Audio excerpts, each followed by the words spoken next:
started really early on. It's really strange because while we were dating, he never physically pressured me to do anything. But within a few days of us being married, he was very coercive and controlling and forceful, even forced himself on me against my will. Okay. We call that rape. Good morning, good evening, good night. This is the Dr. John Delony Show, and I'm John. So glad that you are with us.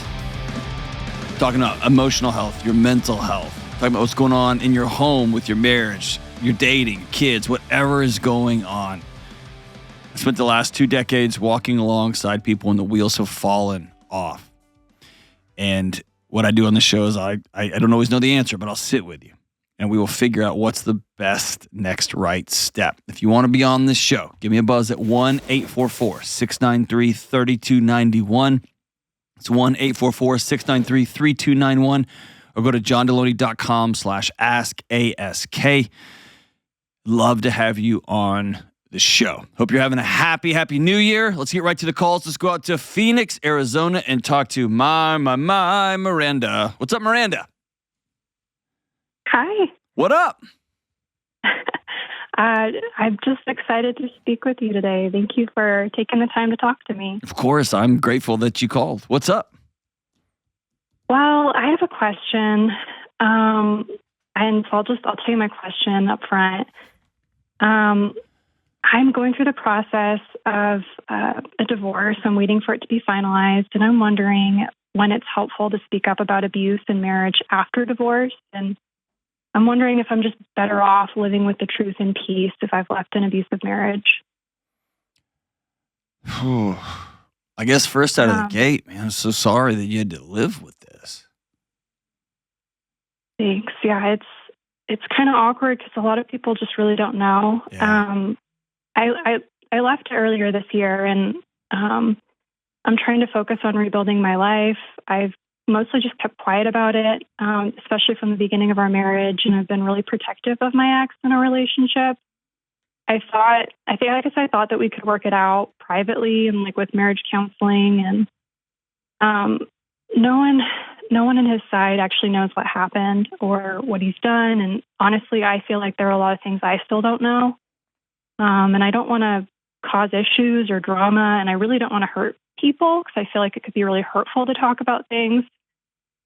And I'm not sure I'd even be heard or listened to, but the reason I'm asking is because I recently ran into one of his family friends, and it went really sour, and I'm just kind of shaken up and wondering if I did the right thing by keeping quiet. I want to reframe that for you, okay? Is that cool? Yeah. Tell me about the abuse, and then I'll walk you through this reframe.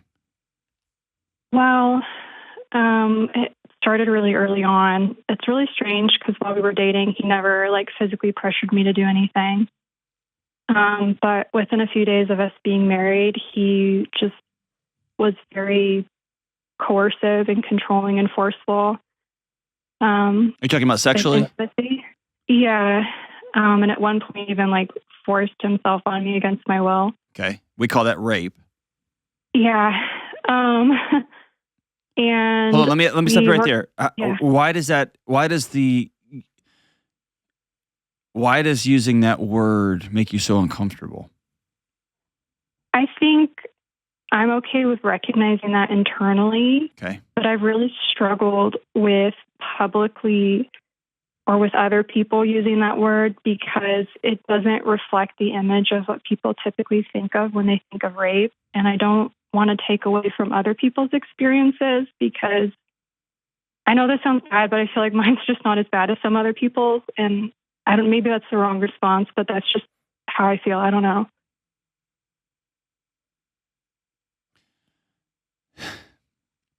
I'm really not going to frame anything you're saying as right or wrong, okay?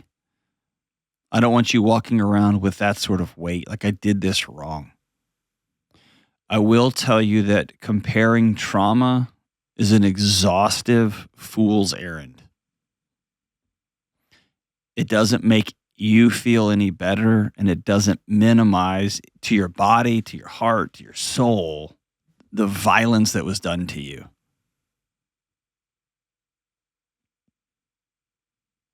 and having your autonomy stolen from somebody who got up in front of your friends and family and God and says, I do forever, is can be one of the most unmooring. It just dissolves your sense of self from the inside out, right? Yeah. And so, then, but listen, hold on. I want you to hear, at least on this phone call. Yeah. Your pain and the hell you've been through is yours, and it's real. And I'm not going to do disservice to you by minimizing it, okay? Okay. If that helps you get through the day in a regular basis, I honor that. Your body has been trying to keep you safe and alive in whatever ways it's tried to figure out for the last however many years. That's cool. But on this show, I want to honor you enough by saying out loud what happened and calling it by the right names and not saying, yeah, but one time this happened worse to somebody else in a different way. I don't play that game.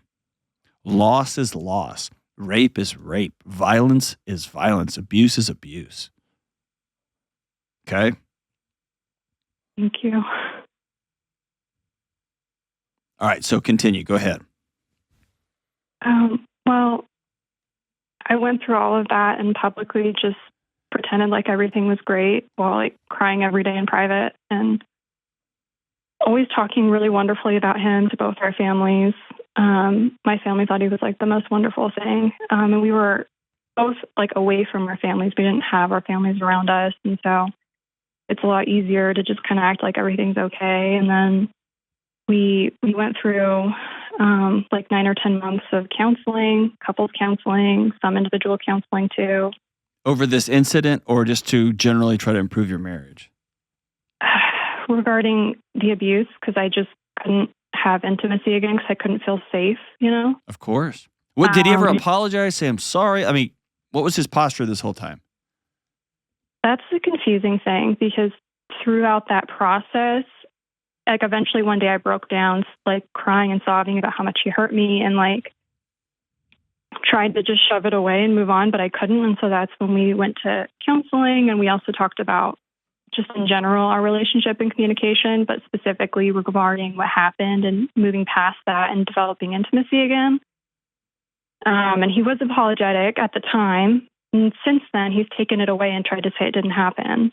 But yeah, long story short, initially through that process, things seemed good. And then after we stopped counseling, about a year afterwards, or not a year afterwards, a year and a half ago, I guess. I'm sorry, it's confusing. For a whole year after that, it was just chaos. It was like he didn't really care about me anymore. He wouldn't talk to me, mentally, emotionally connect with me. All these really strange behaviors. It was like something else was going on. I didn't know what was happening. I was dealing with a lot of medical issues at the time, and I kind of hit a point in that year where I recognized I didn't feel like I had autonomy and could make decisions for myself. And I don't know if it was necessarily that I felt so much pressure from him, but I just felt like something was off. And I had this strange, almost like spiritual experience where I just felt everything in my body and my mind, like aware of it and just like go and not even like leave him, just go. Like there's something in your situation that's off, go. And so in the process of trying to evaluate what's going on in my marriage, I, for like short periods of time, would stay with one of my close Christian friends because I just couldn't think clearly and I couldn't process my emotions around him. I don't know why. I think I just didn't feel safe to. And through that process, it just spiraled. It's like the behavior got so toxic and there was like lying and gaslighting and triangulating between me and our families. And like he built up all this chaos and made it just a toxic relationship to even try to stay in, to try to be built. And I was on the inside, just like trying to wait for God to change his heart to be able to try to work things out with him because I couldn't reason with him. And it got really bad. It got to the point where like I could see him enjoying seeing me crying. I could see him enjoying hurting me. It got to the point where he convinced me I was like crazy and tried to like diagnose me with like a paranoia disorder.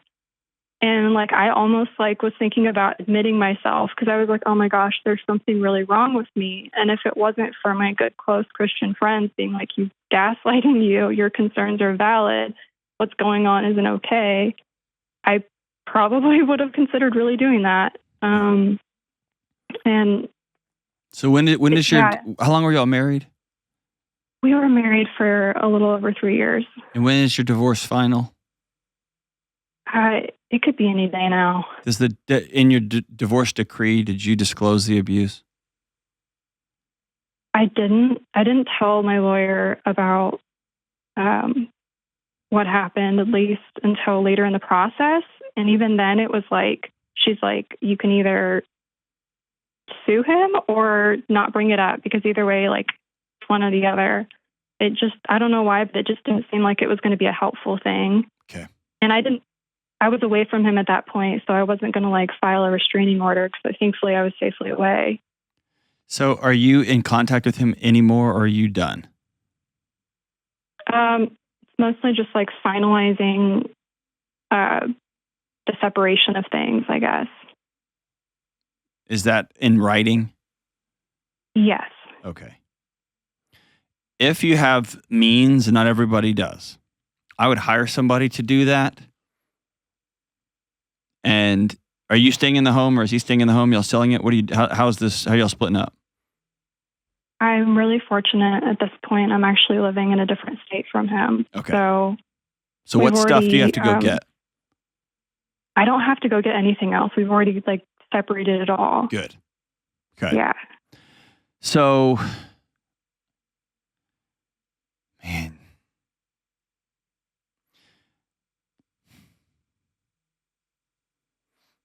You've just been through it, huh? That's like just one part of the piece, yeah. Yeah. I was about to say, you've left out a whole bunch. Yeah. Yeah. Yeah. And I can tell because you have very circular, evasive language it's a very particular way of talking that I only hear from people who are in deeply abusive relationships. It was real bad, wasn't it? It's confusing because like... No, hold on. I'm not going to let you do that. It was real bad, wasn't it? Yeah, it got real bad. Okay.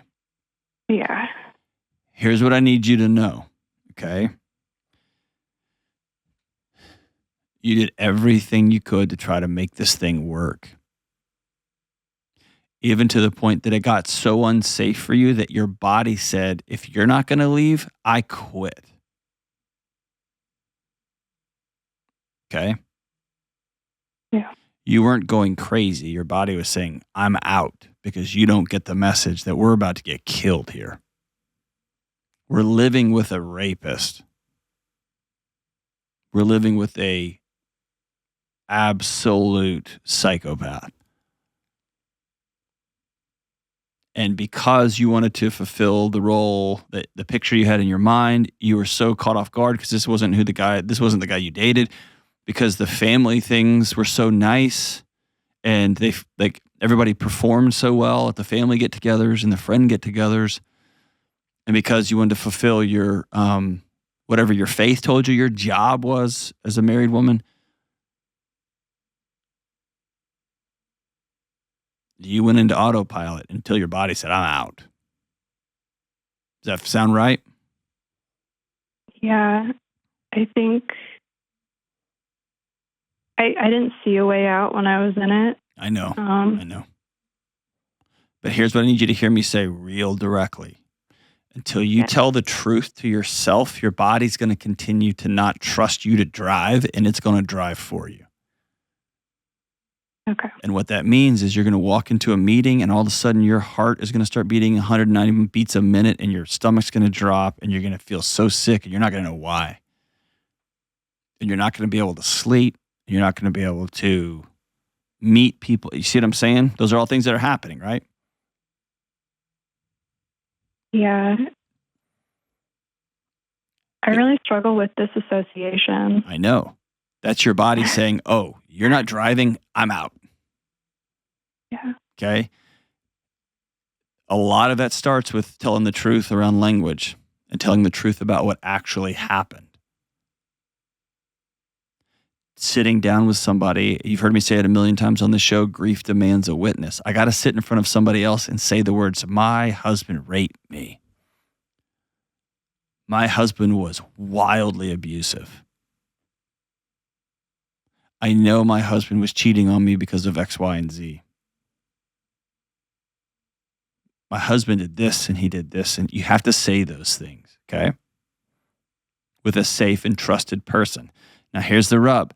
I don't have a good sense, and we could talk for a while longer, but if we were in a different context, but I don't have a sense that family friends or his friends or his family, I don't know what benefit there is to bringing all this up. The divorce is final. You're out of their life.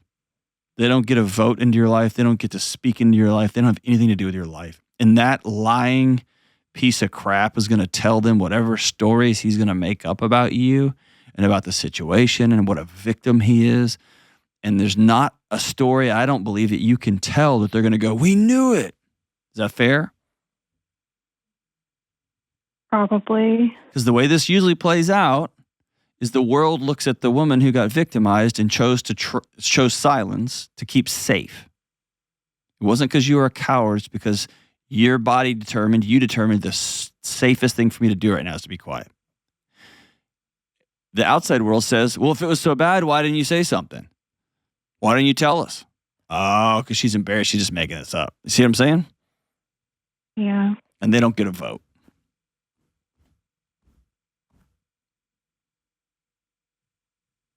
They don't get a vote. So I'm asking you, what benefit who would you tell? What benefit would come?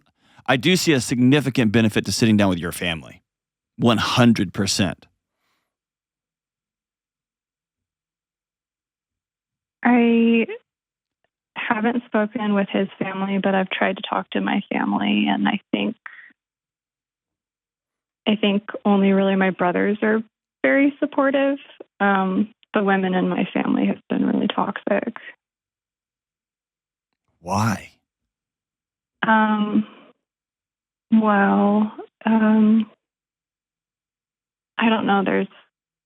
It's hard for me to understand too, but there's history of abuse and enabling abuse in the past. And so to think of me being the one that broke my marriage and left irresponsibly is easier than thinking that I was a victim in a situation for them.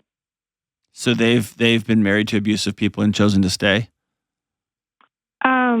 No, they've enabled me to be abused in the past. Ah, gotcha. So they've opted out of your life too? Yeah, my mom basically tried to deny past abuse that happened right in front of her and then told me, because you said that was abuse, I don't believe you when you tell me other things are abuse. Wow. Okay. Are you seeing a professional counselor?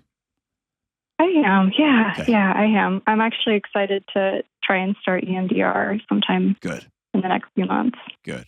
Hopefully that is an excellent modality for you to help deal with this trauma. Here's the deal. Sitting with a professional counselor, I mean, you got a hard road ahead of you. But pretending or to keep you safe and not have to deal with the reality of some of this by using some, what I would call pacifying language or circular language, like, yeah, it was really hard. He made me feel uncomfortable, versus saying what actually happened, the words. Your body has to know that you are back in control. And the more that you deny it, the more you try to circle around it, the more your body's like, oh, she doesn't get the severity of this thing.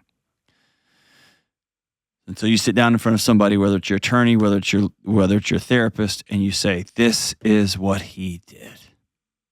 And while we're here, this is what my mom did. This is what the man, my stepdad, did. And when I brought it up, they made fun of me. They mocked me. They said, that's not abuse. Oh, my. And whatever. Amen. I hate this for you so much. given the fact that you have experienced abuse before and you told your mom and she didn't believe you, it makes perfect sense that your body thought, oh, this is happening again. We can't tell anybody. Because that is not how this problem is solved. This problem is solved through silence and compliance. Let's try that. Because the last time it cost us our mother. And I need you to hear me say, none of this was your fault. None of this was your fault. I hope you will sit in the presence of some trusting, quality professionals, and that your brothers, some friends in your new community will be trusted, safe resources for you. Grief demands a witness. Whew. I'm sorry, Miranda. We'll be right back. Hey, I've got some great news for you. You get to choose. Whatever you do, good or bad, moving forward, the choice is yours.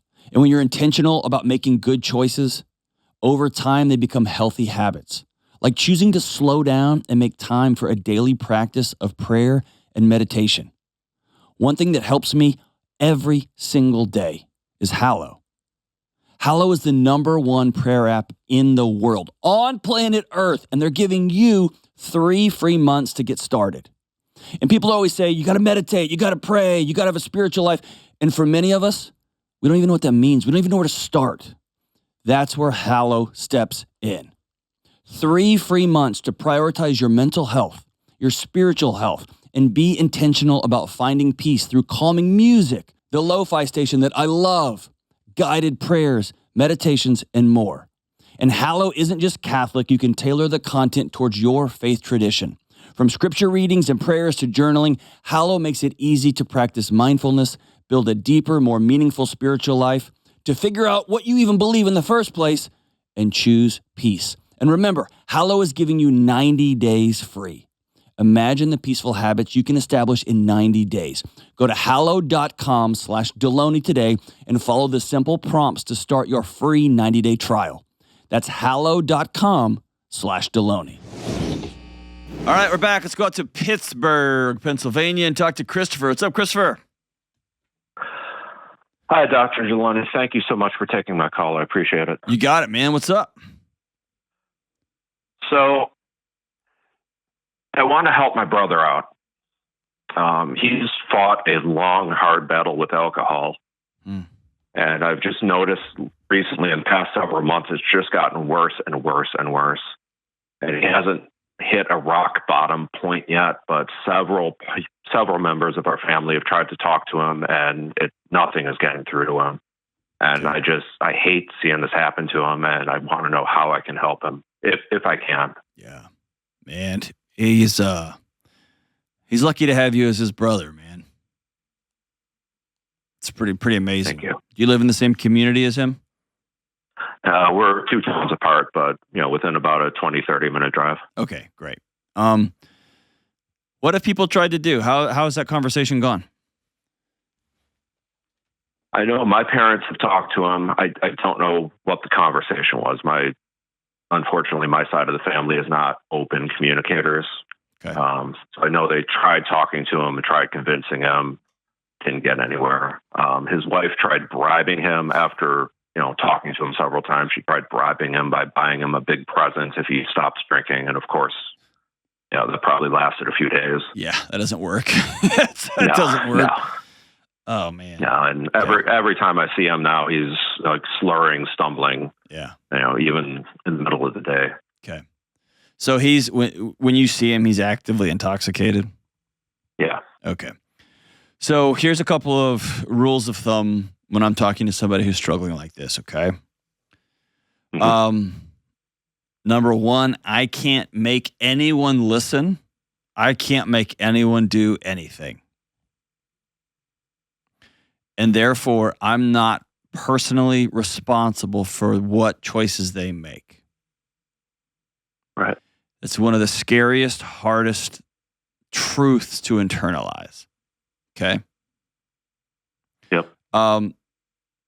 Hang on one second. Kelly, have I talked on this show about my dad and the SWAT stuff and listening and falling? I don't believe so. Okay.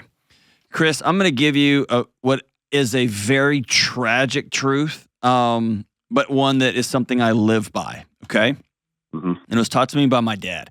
My dad was a SWAT hostage negotiator. And so one of his jobs, when somebody was way up on a building, on top of a building, they were going to jump, okay?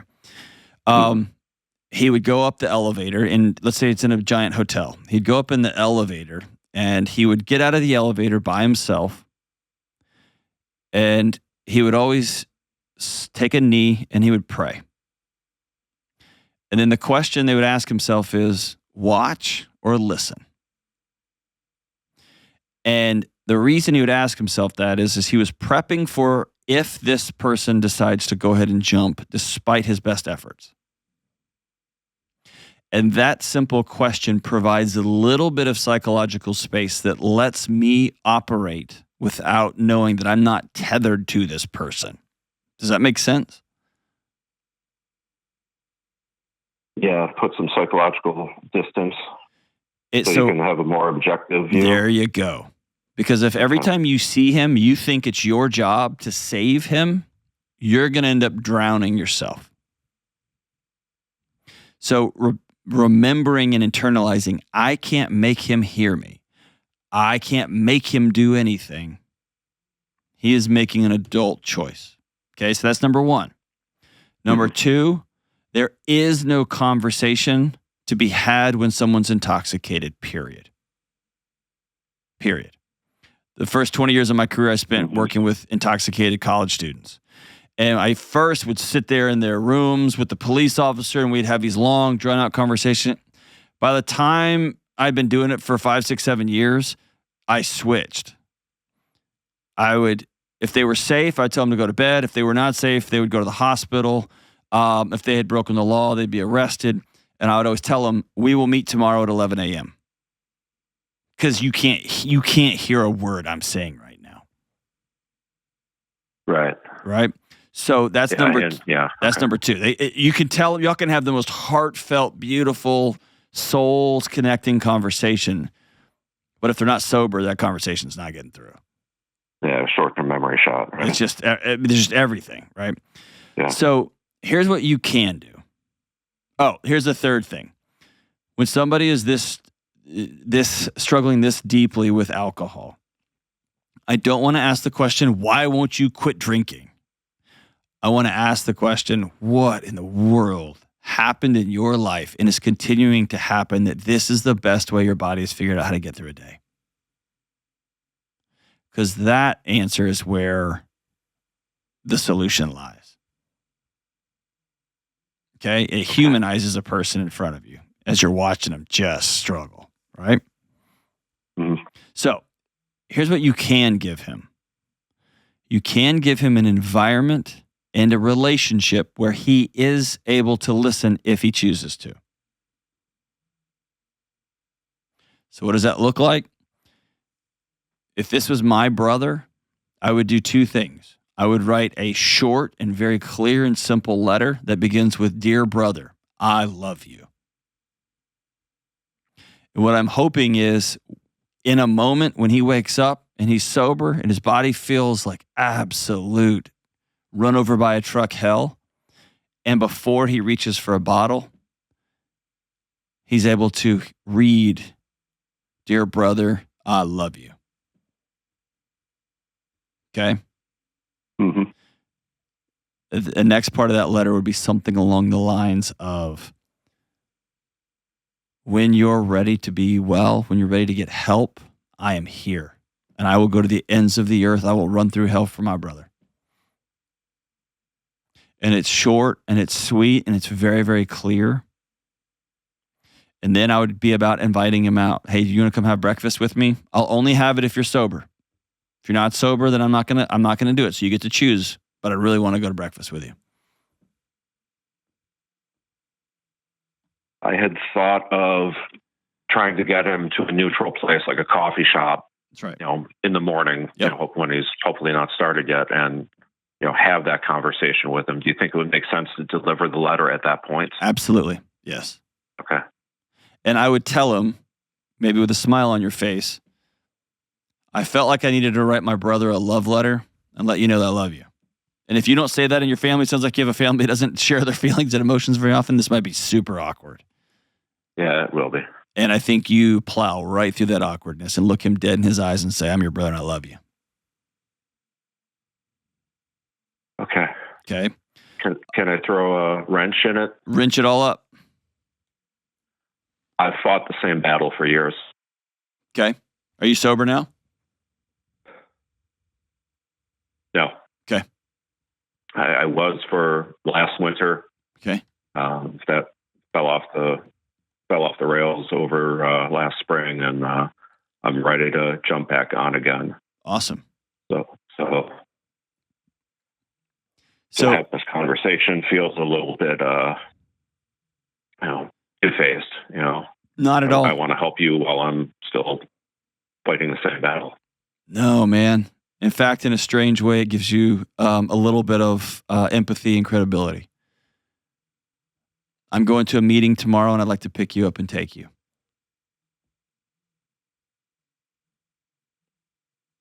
And you can look across the table because both of y'all went through it when y'all were little, didn't you?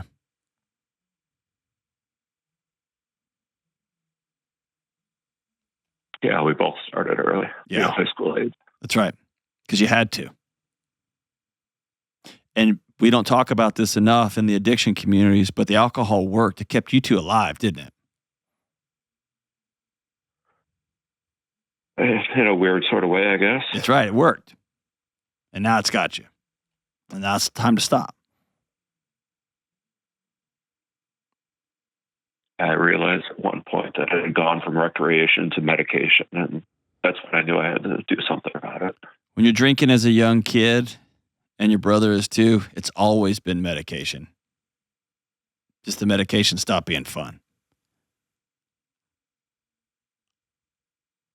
It's always been medication. And for whatever happened, dude, I'm so sorry that y'all had to live like that. And I'm other planetary proud of you for saying enough is enough. I'm done. Thank you. It's hard. And good God, dude, you're doing it in the black hole of a Pittsburgh winter, for crying out loud. I'm going to get sober with no sun. Good job, Chris. Good job. But I think there's something powerful about writing your brother a love letter. Here's the other thing. There's something powerful about writing 14-year-old Christopher a love letter, too. Because that kid's life has been tough. It's had its challenges. That's the most happy. I struggle with addiction thing I've heard all day.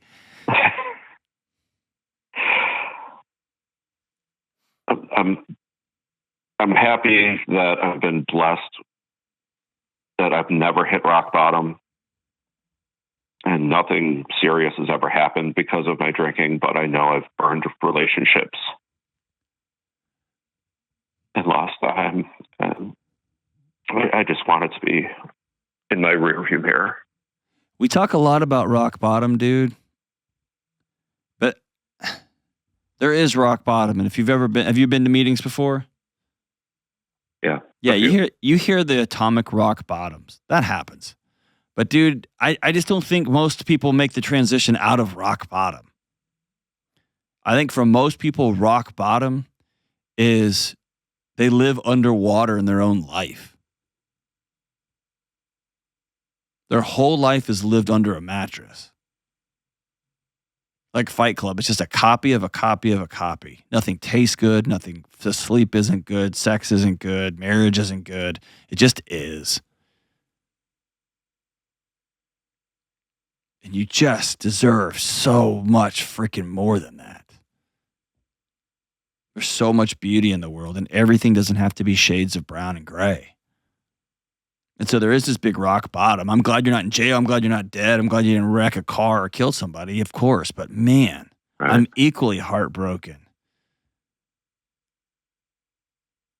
that you wake up every day and you look at your watch and you think 12 more hours I can climb back into this bed and call it.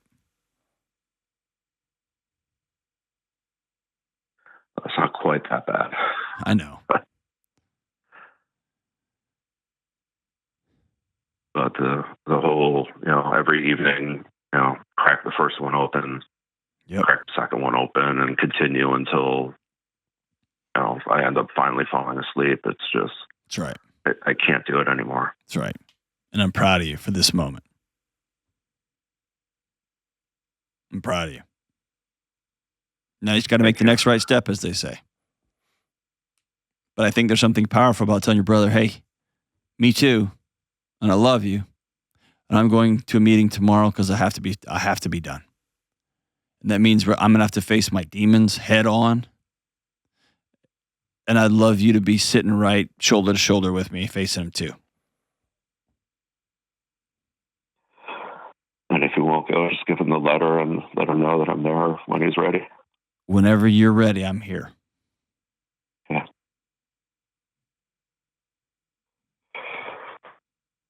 And then you're gonna walk the walk, right? Yeah. Or walk the talk, I guess is what they say. Will you call me in 30 days when you get your chip? I will. Yes, I will. If you call me in 30 days and give me a chip, I'm going to make a monetary donation to a local addiction center in my community with your name on it, okay? That'd be awesome. Thank you. And I'll carry that all the way through until you get 1 year chip. That's my commitment to you. I appreciate that, Dr. John. Thank you. You in? Are you in? Yeah, I'm ready. Okay. I'm proud of you, brother. Hang on the line. Jenna's going to hook you up with a couple of different things. She's going to hook you up with both of my books. She's going to hook you up with, I don't know many people who are wrestling with addiction who also have chaotic financial lives, and I happen to just work at Ramsey Solutions where they help people get out of debt. So I'm going to hook you up with the Financial Peace series for free and the Every Dollar app that will help you make a budget and begin to get some control back in your life. There's something about leaving your first 12-step meeting, and there's that relief, and then there's that, oh God, I got to face the music. Well, I want you to have tools in your hand to face the music, okay? So I'm going to hook you up with that stuff as well. So hang on the line here, and Jenna will get you taken care of. I'm proud of you today. This is your Independence Day. This is your day of freedom, where you begin solving and choosing freedom. I'm proud of you, my brother. I look forward to hearing from you in 30 days. We'll be right back. I'm always getting asked if there are any new products that I've run across that are changing the game for anxiety, worry, focus, and sleep. And if you've listened to this show, I'm always telling you that technology won't save us because we don't need biohacks. We need to transform our nervous systems through movement, mindfulness, nature, and so forth. And while I still believe in critically important lifestyle changes, I have discovered a new wearable that is literally changing my life and my family's life. I'm wearing it around my ankle right now. And if I didn't know that it was the result of brilliant neuroscientists and technology experts working together, I would think this device came straight out of Hogwarts. It's magic. I'm talking about Apollo, or also known as the Apollo Wearable. You can wear it on your wrist. Like I said, I'm wearing mine on my ankle. You can just clip it to your shirt, and it actively improves your health by transforming and strengthening your nervous system. It doesn't just measure your health and fitness, it changes you for the better. Apollo delivers gentle pulse vibrations that feel like your body is experiencing the rhythm and beats of different songs. These higher vibrations help improve energy and focus, while lowering vibrations reduce stress and help you relax. Since day one, I've experienced less stress, more energy, relaxation, and focus. And get this, my REM sleep improved more than 90% from one night to the next. I know. Since wearing Apollo, I'm a better husband, a better dad, and I can show up better for all of you. And my kids are getting in on the Apollo too. You cannot improve your marriage, your relationship to your kids, or how you show up in your community if you're not sleeping, if you're riddled with anxiety, and if you're not able to focus.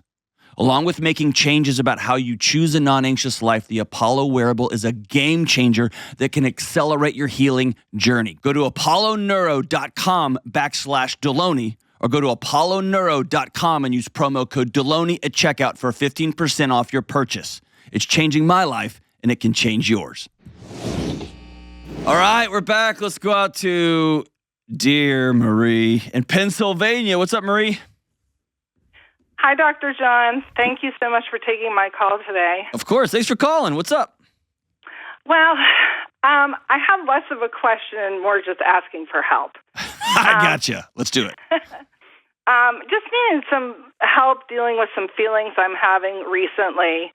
My daughter just got married about a month ago, and we absolutely love our son-in-law, and we're so happy for them. We had a great wedding, a great celebration. But as soon as the celebration ended, I began feeling this immense sense of sadness and grief, almost over like a loss. And I've just been having a hard time coming to terms with that and trying to understand why I'm feeling the way I'm feeling. Man, I'm smiling right now. And here's why. Because most of the parents I talk to these days have no relationship with their kid. Okay. And you love yours. I do, more than anything. What made your relationship with your daughter special? Well, I can give you a little bit of background because although all parents think their child is special, mine is special. Here we go, Marie. I'm just kidding. Here we go. Go ahead. Well, just to give you some background, my daughter was born with a set of very rare and complicated heart defects. And 26 years ago when she was born, we were told at that time, there's things that can be done to help her, but there's a very good likelihood that she won't survive to her first birthday. So we did all the things that they told us to do, multiple heart surgeries, procedures, therapies, lots of hospital stays. She made it to the first birthday, and she made it to the second and the third, and so on. So over the course of her life, lots of other things have happened, but overall she's been able to not just survive, but really thrive, and better than we had ever been told she would be capable of. And we're so grateful, by the grace of God, that she has had the life that she has had. So, she grew up, she went to college, she graduated with honors, and she's great career in healthcare right now. She's back in grad school working to advance her career. And she really has had, what we had always wanted for her, a normal life despite her health condition. She's had some recent challenges on top of her heart disease. She, about 3 years ago, was diagnosed with a pituitary adenoma, so she's getting treated for that. As a result of her heart condition, she has liver cirrhosis. We're dealing with that. But as I said, she's just had this, God-given life that we're so blessed. And I should be really happy that, she has gone on to make all of these achievements and have this perfect life and find the man of her dreams. And the week after her wedding, I was cleaning her room and rearranging the furniture because I was so sad. Okay, hold on. You're not sad that she's married. That's not what you're grieving. No. You lost your job. Some gross, hairy-legged boy took your job. And in doing so, he took your identity. Because you haven't taken a full breath in 26 years, have you? I tried to. But you haven't taken a full breath in 26 years, and now you just passed her over to this boy that says, I'm in. Right.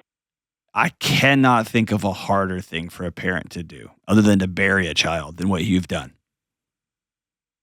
So your grief and your sadness that now you're in search of a new identity, a new role, like a new thing. Because you've been on call for 26 years.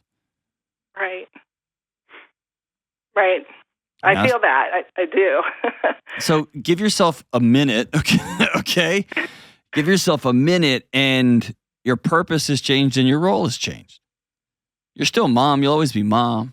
And if anything tragic happens, and let's be honest, she's got a lot of challenges ahead of her, right? Yes. Of course. Yes. So, I want to say it this way and tell me if I'm misguided or wrong, okay? Okay. Can I just speak as openly and direct as possible? Is that okay? Absolutely. Okay. You've been through enough that you can just hear it straight, right? Oh, yes, absolutely. Okay. Cirrhosis, edema, heart issues. Like there's a lot of mileage on her sweet body, right? Yeah.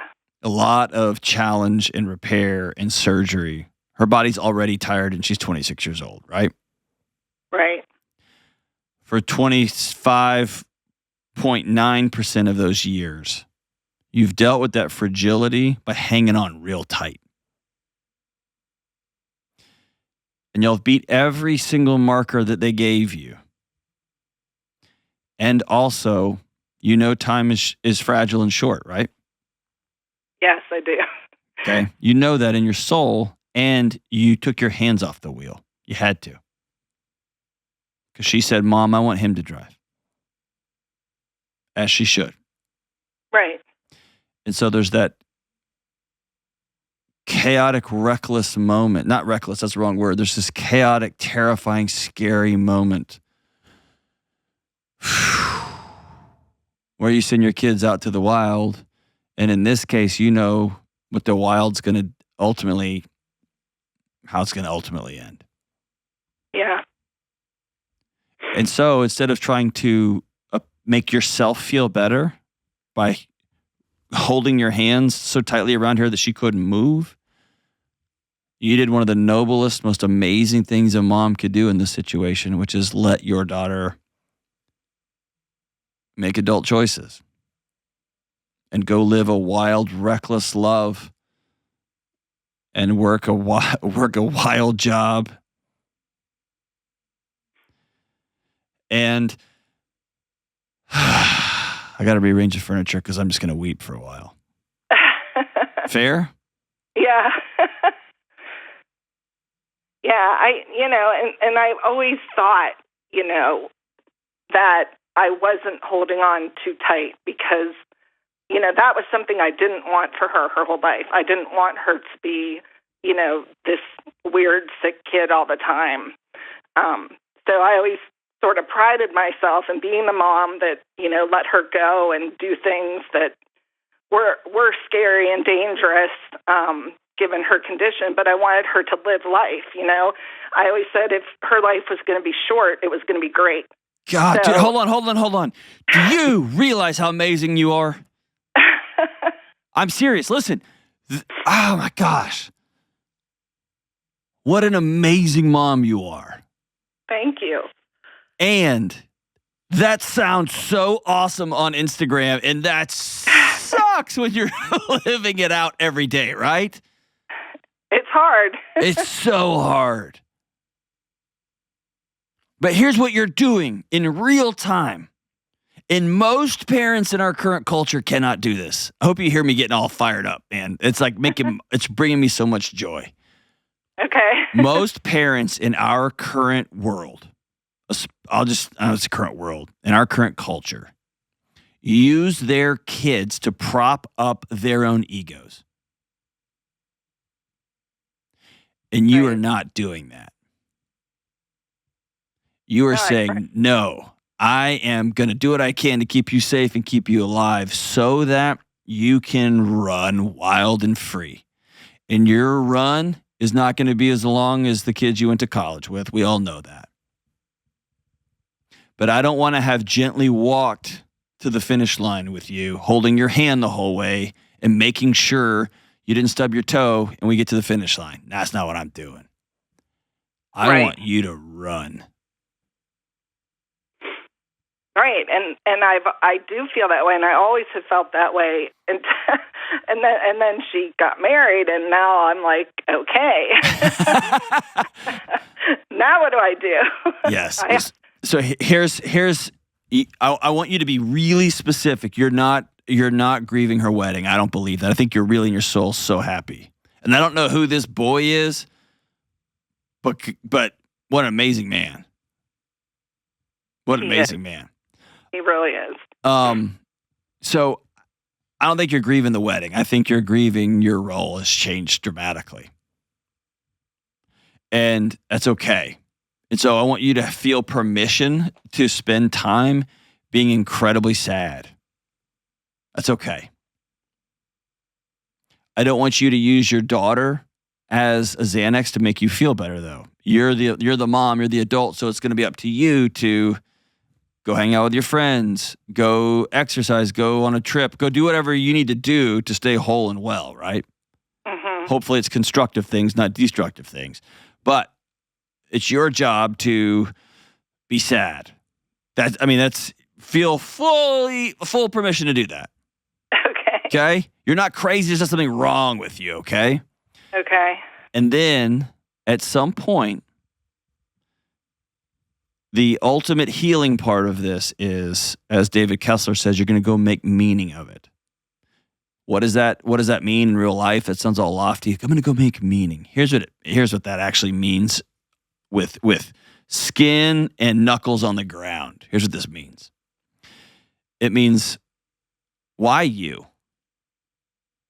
Why did the cosmos, the universe, or God, why did they give you this beautiful young girl to raise and protect and send out to the wild? Why you? And what are you going to do with that? Are you going to be a mom that runs a Facebook page for parents who find out their kids have some really difficult medical needs? Are you going to be a mom that brings kids with special needs from college over to your house over the holidays and serves Thanksgiving dinner long after your daughter has passed? Mm-hmm. Are you going to be like, how is the world going to be different because of what you've learned and what you've experienced? That's making meaning. It doesn't have to be a grand gesture, but it can be. Right. Right? But that's not for today. It's not for today. Yeah. Most people skip the being sad part. And what they do is they create a kinetic hurricane of activity, and they help a bunch of people, and they are so hollow inside. They blow over with the slightest wind. So unfortunately for you and your husband, you'll have to feel this. Right. I don't think my husband's feeling it the way I am, though. I promise he is. He doesn't say. He thought I was kind of overreacting over the last couple of weeks as I had been sobbing over her Barbie dolls in her bedroom. Oh, you tell him to park it. You're overreacting. Whatever. His moment will come. Will come. But here's the deal. Everybody reacts to this stuff differently. Everybody grieves differently. As David Kessler says, grief is like a fingerprint. Everybody does it differently. But your role has changed. Your purpose has changed. No, I don't know. Your purpose is I'm going to continue to love my baby girl. Just what that looks like is going to be different now. Because love used to look like staying up all night, making sure that heart monitor was still beating. Love used to look like walking far enough behind her that she felt autonomous, but close enough you could catch her if she fell. And for a long time, love looked like singing her way to college, but then keeping up with her, checking on her grades, making sure she was okay. And then love looked like planning a wedding. And now love's going to look different. It's going to look different. And as my favorite poet, Stephen Connell, says, love looks like, come what come, I'll be right here. And you get to decide what that looks like. And maybe a fun conversation after your daughter gets home from her honeymoon, or kind of the smoke clears a little bit. You take her out and say, honey, I have been trying to keep you alive for so long. How can I love you in this new season? Because you're a grown woman now. You're all married up. Ew. But you get to be sad, Mom. I wish the world had more Maries in it. It's such an honor that I got to talk to you today. We'll be right back. Hey, what's up? Delony here. Listen, you and me and everybody else on the planet has felt anxious or burned out or chronically stressed at some point. In my new book, Building a Non-Anxious Life, you'll learn the 6 daily choices that you can make to get rid of your anxious feelings and be able to better respond to whatever life throws at you so you can build a more peaceful, non-anxious life. Get your copy today at johndelony.com. All right, we're back. Kelly, we were just talking off air. So you have a son that you've worked through lots of challenges and special needs. Right. And he'll be 18. Today's actually his gotcha day. What's that mean? That's the day he was adopted. Okay, gotcha. So today's his 16th. Okay, gotcha. There you go. See, you just did it. Today's his 16th gotcha day. But he'll be 18 here in a few weeks. And the fact that one of these days, some other woman's opinion will matter more than me. When he's sick, when he's hurt, when he's happy, sad, he will go to some other woman. It kills me. I can't fathom what that will be like, and that I have to be okay with it because that's what's right.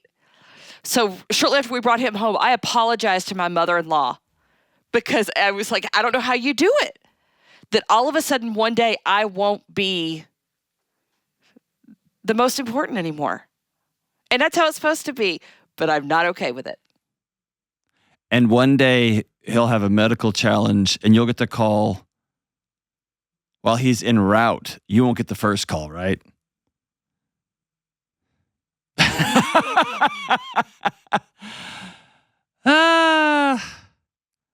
It's just, I heard, it's that cheesy saying, to have kids is like having your heart walk outside your body. It is so true because it's just mine devastating. But it's what, I mean, like right now, Dad's cooler than me because he's supposed to be learning how to be a man. This is what's supposed to be happening. But when he's sick, like he was sick, not when he had his wisdom teeth out last week, come and lay in mom's lap, lay down with mom. Well, that's because you were sneaking his Percocet. Can, make me soup, mom. It's just that mom's like the safe place. And it's just devastating that that's how it is. So Josephine and I were out somewhere recently and something happened to where she got behind me and really close and was holding onto my hand behind my back. It was kind of a moment, like it was, nothing went down, but it could have. And she sensed it before I did, and she got real close and got behind me. And it was right. And I remember thinking in this moment, there is no person on this planet that can come through me to get her, period. And then I got all choked up on the way home while we're listening to Taylor Swift or whatever nonsense she was singing along to in the back. Because I'm going to have to hand that over someday. It's just devastating. It's not right because it's right. Right. It says exactly what, I can't be that weird mother-in-law, and I had a fantastic mother-in-law, but it's just so, to one day think, and especially when you have to watch them make bad choices and wrong decisions. When I think back, I had long hair and a bunch of earrings, and I was like, how did they pass? Yeah. I don't know how that happened. It's so hard. Actually, they didn't pass my wife at all. She's a grown woman. She didn't need anybody to pass her.